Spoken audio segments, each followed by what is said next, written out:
2021, the U.S. legal cannabis market size was at over $10 billion, the highest it's ever been in, though it is expected to beat its all-time high for the next following years. Recent news even reported that more people are using weed than tobacco cigarettes. The rising acceptance and gradual legalization across multiple states in the U.S. are what drove the growth of the market. But what happened to marijuana, the burning weed with its roots in hell?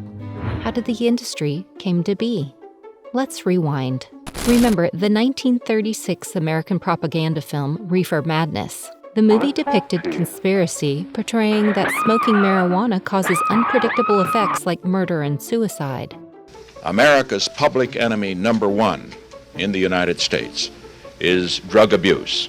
Then came the War on Drugs by President Nixon in 1971. Part of Nixon's war on drugs was the implementation of the Controlled Substances Act, CSA, which categorizes marijuana under Schedule I, meaning it has a highest potential for abuse, more harmful than cocaine and methamphetamine, which is under Schedule II drugs. In 1978, Cheech and Chong's cult classic stoner comedy Up in Smoke is released.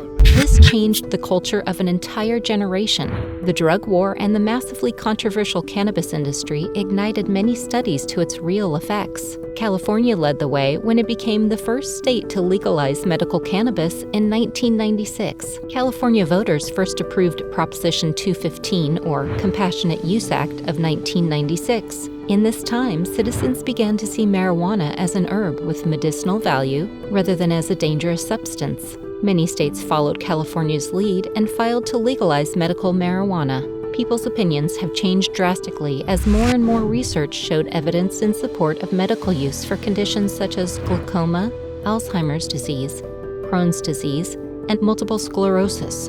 In 2012, Colorado and Washington became the first states to legalize recreational use of cannabis. Today, marijuana is legal for medical use in 36 states, and it is legal for recreational use in 15 states. With the support of other lawmakers, President Biden is working to decriminalize marijuana on the federal level. April 2022, the House passes the MORE Act, or the Marijuana Opportunity Reinvestment and Expungement Act. This would remove cannabis from the Controlled Substances Act and provide for expungement of certain cannabis offenses. The 70s would definitely not have predicted that we'd be where we are today. Throughout history, marijuana has been used to treat illness in different cultures. It is about time we break the taboo. As a botanical product, cannabis has proven medicinal value safer than alcohol or other prescription drugs. The industry also proved to be a good source of jobs, tax revenue, and economic growth. The fight is far from over. Despite recent progress, outdated federal policies continue to stifle cannabis's potential to replace criminal markets with a transparent, well-regulated industry.